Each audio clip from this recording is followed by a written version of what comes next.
દોસ્તો, સ્વાગત છે તમારું જોબ પે ચર્ચા ચેનલમાં। જેની તમે આતુરતાથી રાહ જોઈ રહ્યા હતા તે ગુજરાત પોલીસની ભરતી આખરે આવી ગઈ।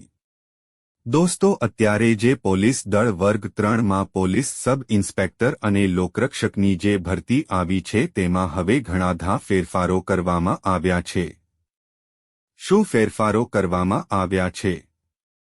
આવો જોઈએ આજના વિડીયોમાં। દોસ્તો, અત્યારે પોલીસ સબ ઇન્સ્પેક્ટર અને લોકરક્ષકની ભેગી મળીને 12,472 જગ્યાઓ ઉપર ભરતી થઈ રહી છે।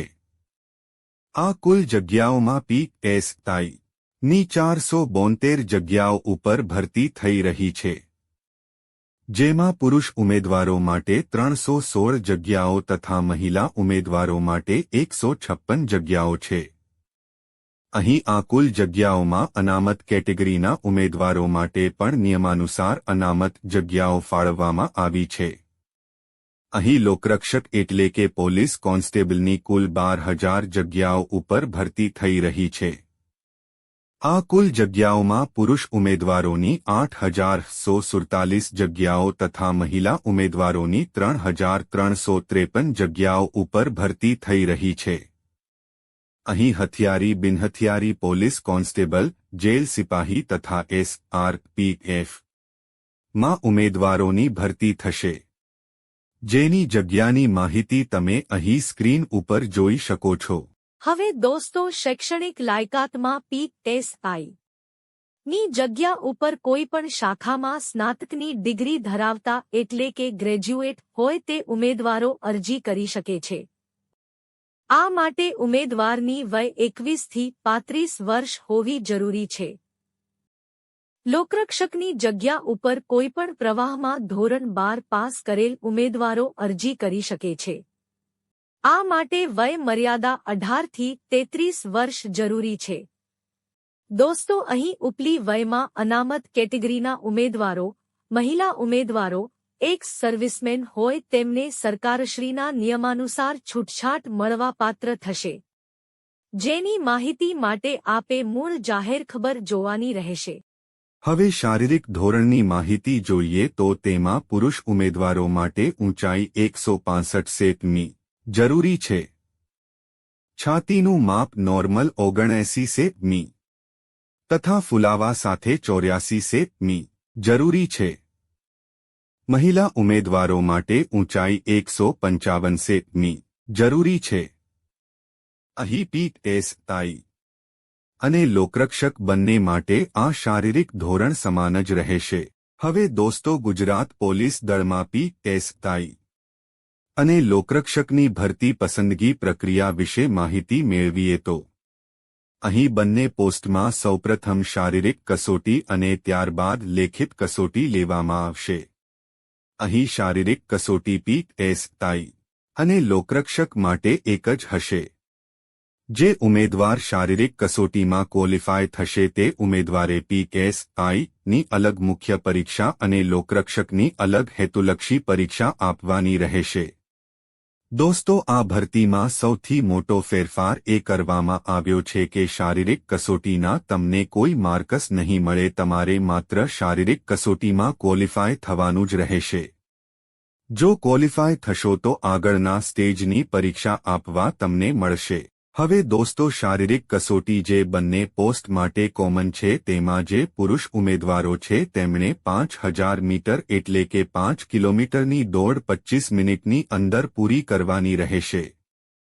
જે મહિલા ઉમેદવારો છે તેમણે 1,100 મીટરની દોડ 9 મિનિટ અને 30 સેકન્ડમાં પૂરી કરવાની રહેશે। એક્સ સર્વિસમેન હોય તેમણે 2,400 મીટરની દોડ 12 મિનિટ અને 30 સેકન્ડમાં પૂરી કરવાની રહેશે। દોસ્તો, આ દોડનો ચાન્સ એક જ મળશે, એટલે અત્યારથી જ દોડની પૂરતી પ્રેક્ટિસ કરી લેજો। જો તમે દોડમાં પાસ નહીં થાવ તો તમારી લેખિત પરીક્ષાની તૈયારી પણ એળે જશે। એટલે દોડમાં પાસ થવા માટેની તૈયારી અત્યારથી જ શરૂ કરી દો। હવે જે ભાઈઓ બહેનો શારીરિક કસોટીમાં ક્વોલિફાય થશે તેમણે આગળના સ્ટેજમાં લેખિત પરીક્ષા આપવાની રહેશે। હવે PSI માટેની જે લેખિત મુખ્ય પરીક્ષા છે તે કુલ 300 માર્કની હશે। આ 300 માર્ક્સની પરીક્ષામાં 200 માર્ક્સનું સામાન્ય અભ્યાસનું હેતુલક્ષી પ્રશ્નપત્ર હશે તથા 100 માર્ક્સનું ગુજરાતી અને અંગ્રેજી ભાષાનું વર્ણનાત્મક પેપર હશે. સામાન્ય અભ્યાસનું 200 માર્ક્સનું પેપર હશે. તેમાં પાર્ટ એમાં રિઝનિંગના 50 અને ગણિતના 50 એમ કુલ 100 માર્ક્સનું પેપર હશે તથા સામાન્ય અભ્યાસના પાર્ટ બી પેપરમાં ભારતનું બંધારણ, પબ્લિક એડમિનિસ્ટ્રેશન, ઇતિહાસ, ભૂગોળ, સાંસ્કૃતિક વારસો, જનરલ નોલેજ, પર્યાવરણ, સાયન્સ એન્ડ ટેકનોલોજી, ઇકોનોમિક્સ વગેરેનું 100 માર્કસ પ્રશ્નો હશે. કયા વિષયના કેટલા માર્ક્સના પ્રશ્નો હશે તેની માહિતી તમે અહીં સ્ક્રીન ઉપર જોઈ શકો છો. અહીં એક બાબત તમે ખાસ ધ્યાનમાં રાખજો કે તમારે ક્વોલિફાય થવા બંને પાર્ટમાં અલગ અલગ 40% માર્કસ ફરજિયાત લાવવાના રહેશે. જો પાર્ટ બીમાં 40% માર્કસ આવશે અને પાર્ટ એમાં 40% માર્કસ નહીં આવે તો તમે ડિસ્ક્વોલિફાય થઈ જશો. એટલે આ વાત ખાસ યાદ રાખજો. અહીં પરીક્ષામાં ખોટા જવાબ દીઠ 0.25 માર્ક્સની કપાત પણ થશે એટલે આ બાબત પણ ખાસ ધ્યાનમાં રાખજો. હવે PSI મુખ્ય પરીક્ષામાં પ્રશ્નપત્રમાં તમારું ભાષાનું જ્ઞાન ચકાસવામાં આવશે. 100 માર્ક્સના આ પેપરમાં ગુજરાતી ભાષા સંબંધિત 70 માર્ક્સના તથા અંગ્રેજી ભાષા સંબંધિત 30 માર્ક્સના પ્રશ્નો હશે. ભાષાના આ પેપરમાં કયા વિષયમાં કયા ટોપિક ઉપર કેટલા માર્ક્સનું પૂરાશે તેની માહિતી તમે અહીં સ્ક્રીન ઉપર જોઈ શકો છો. આ પેપર 2માં પણ તમારે ક્વોલિફાય થવા 40% માર્કસ મેળવવા જરૂરી છે. અહીં પરીક્ષામાં 40% માર્કસ મેળવવાની વાત આપણે જે કરી તે માત્ર ક્વોલિફાય થવા માટેનું ધોરણ નક્કી કરેલ છે.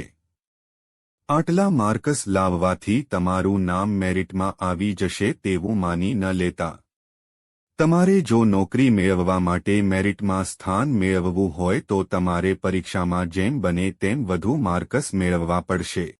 હવે દોસ્તો લોકરક્ષક પરીક્ષાની વાત કરીએ તો લેખિત પરીક્ષા હેતુલક્ષી પ્રકારની કુલ 200 પ્રશ્નો અને 200 માર્ક્સની 3 કલાકની મુદતની હશે.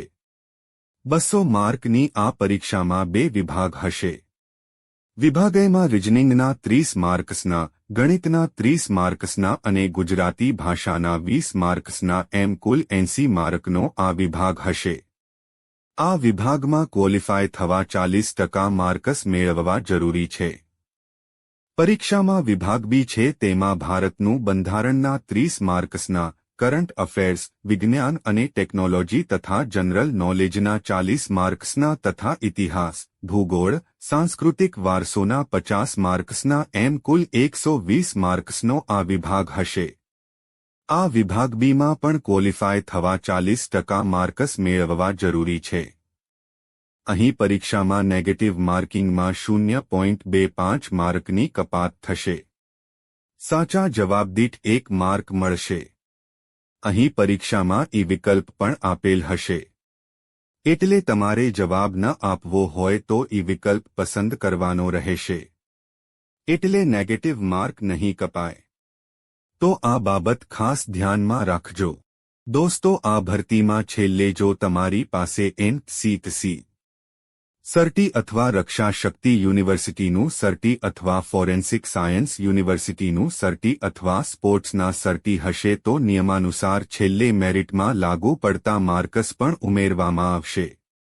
હવે દોસ્તો પરીક્ષા ફીની વાત કરીએ તો અહીં અરજી કરનાર જનરલ કેટેગરીના ઉમેદવારોએ પરીક્ષા ફી પેટે જો એક પોસ્ટ માટે અરજી કરે તો ₹100 ફી ઓનલાઈન ભરવાની રહેશે.